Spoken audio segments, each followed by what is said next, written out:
ज्ञानोबा तुकाराम, ज्ञानोबा तुकाराम, ज्ञानोबा तुकाराम, ज्ञानोबा तुकाराम, ज्ञानोबा तुकाराम, ज्ञानोबा तुकाराम, ज्ञानोबा तुकाराम.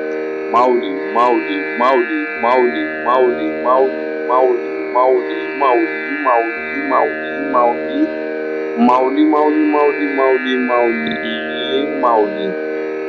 पुंडलिक वरदा हरी विठ्ठल श्री ज्ञानदेव तुकाराम पंढरीनाथ भगवान की जय. माऊली ज्ञानेश्वर महाराज की जय.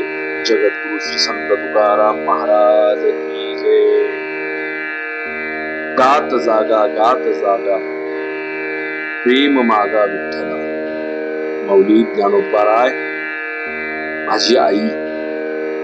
खर तर पंढरीची वारी, पायी वारी.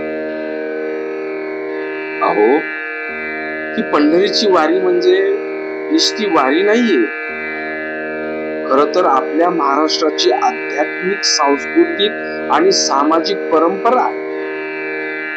शेकडो वर्षापासून लाखो वारकरी ज्ञानोबा तुकाराम, ज्ञानोबा तुकाराम, ज्ञानोबा तुकाराम, ज्ञानोबा तुकाराम, ज्ञानोबा तुकाराम या सुंदर नाम जपाचा गजर करत, पायी चालत माझ्या श्री विठ्ठलाच्या दर्शनासाठी जातात. खरं सांगू का, या वारीतलं काही प्रेम आगळं वेगळंच आहे. अगदी आगळं वेगळं आहे. अहो, वयाचा विचार करत नाही. आज बघितलं तर वारी म्हणजे केवळ प्रवास नाही, तर आत्मशुद्धीचा मार्ग आहे. आपला आत्मा शुद्ध करून घ्यायचा असेल तर प्रत्येकाने आळंदी पंढरीची वारी, पायी वारी करायची असते. ती वारी करत असताना ज्ञानोबारायांच्या सानिध्यात आपण चालत असताना नाम जप करत, म्हणजे ज्ञानोबा तुकाराम या जपाचा नाम जप करत आपण वारीला जायचं असतं. लाखो वारकरी चालतात.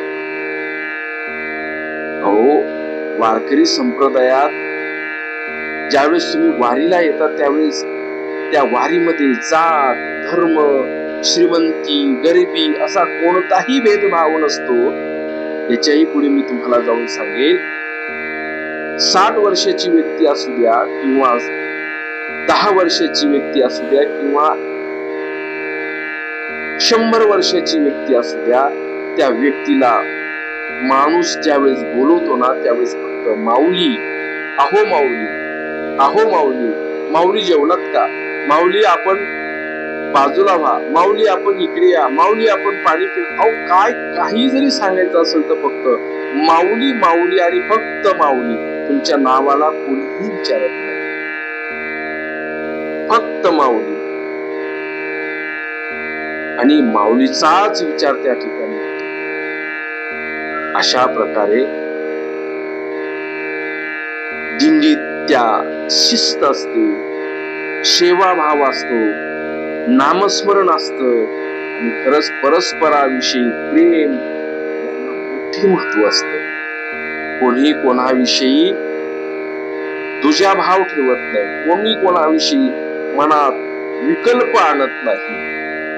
कारण फक्त त्या व्यक्तीमध्ये दिसत असेल तर फक्त ती माऊली दिसते, माझी माऊली, माझी आई दिसते. दिंडीत चालत असताना टाळ, मृदंग, वीणा आणि अभंग यांच्या माध्यमातून भक्तीचा जागर केला जातो आणि त्या जागराने माणसाला समाधी लागलं जाते. वारी माणसाला काय शिकवते? खर तर वारी माणसाला नम्रता शिकवते, वारी माणसाला संयम शिकवते, वारी माणसाला सेवा शिकवते. खरं सांगू का तुम्हाला, वारी माणसाला नम्रता कशी शिकवते? आपण चालत असताना जर आपला पाय दुसऱ्याला लागला ना तर पुढचा माणूस म्हणतो माऊली माऊली माऊली जाऊ द्या, माऊली जाऊ द्या, माऊली माऊली काय हरकत नाही, माऊली माऊली जाऊ द्या, काय हरकत नाही, माऊली माऊली माऊली जाऊ द्या. वारीत माणसाला सेवाही शिकवते. वारीत चालत असताना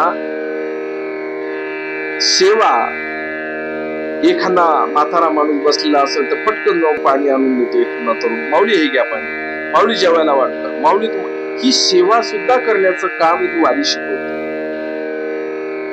खरं सांगायचं म्हणजे वारी माणसाला नम्रता, संयम, सेवा आणि समतेचा संदेश देत जाते. संत श्री ज्ञानेश्वर महाराज, संत श्री जगद्गुरु तुकाराम महाराज, संत श्री नामदेव महाराज, संत श्री एकनाथ महाराज यांच्या सर्वांच्या पालख्यामधून खर तर या सर्व अनुभवाची शिकवण वारी जिवंत अनुभवायला मिळते. लाखो लोक एकत्र चालूनही प्रेम, सहकार्य आणि शिस्त यांचे सुंदर उदाहरण म्हणजे आपल्या या पंढरपूरच्या पायी वारीमध्ये दिसते. पंढरीची वारी ही महाराष्ट्राच्या संस्कृतीचा एक आत्मा आहे. विठ्ठल नामाचा गजर करत चालणारा प्रत्येक वारकरी समाजाला प्रेम, समता आणि भक्तीचा संदेश देत असतो. याच वारीमध्ये महाराष्ट्राच्या महागायिका आमच्या कार्तिकी दिदी गायकवाड, खर तर यांच्याबद्दल काय बोलायचं. मराठी संगीत विश्वातील लोकप्रिय गायिका आहे. आपल्या लहान वयातच त्यांनी आपल्या मधुर आवाजाने संपूर्ण महाराष्ट्राची खर तर वारकरी संप्रदायामध्ये त्यांना लहानपणीच हे बाळकडू मिळालेलं आहे. वारकरी घराण्यातच त्यांचा जन्म झाला. त्यांचे वडील गुरुवर्य पंडित कल्याण गुरुजी गायकवाड. खर तर कार्तिकी दिदीनी, मी तर म्हणेन तिच्या आईच्या गर्भामध्येच संपूर्ण हे गाणं शिकलं. आपण म्हणतो ना गर्भसंस्कार काय असतात ते. अहो, ज्या व्यक्तीला गर्भातच सूर ऐकायला मिळाले, खर तर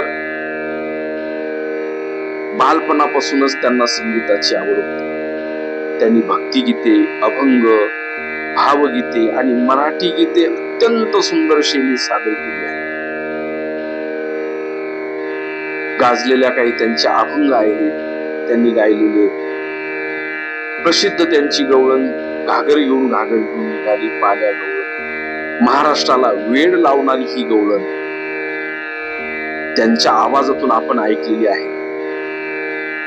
त्यांचा आवाज मधुर, स्पष्ट आणि भावपूर्ण असल्यामुळे श्रोत्यांच्या मनाला स्पर्श करतो.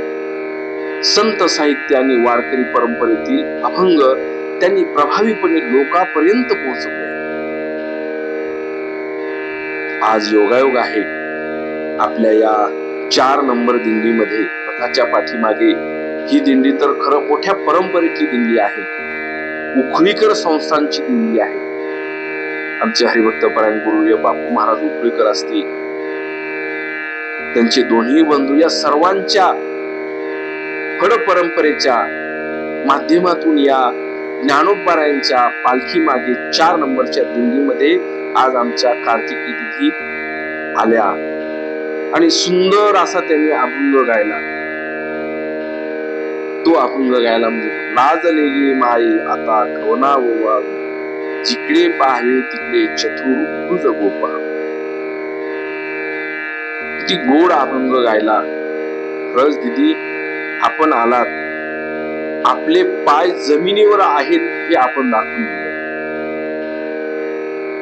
महाराष्ट्रभर आपण महागायिका म्हणून ज्यावेळेस फिरता त्यावेळेस आपली एक झलक पाहण्यासाठी हजारो आपले चाहते आपल्या समोर तुमच्या सोबत फोटो काढण्याचा प्रयत्न करतात.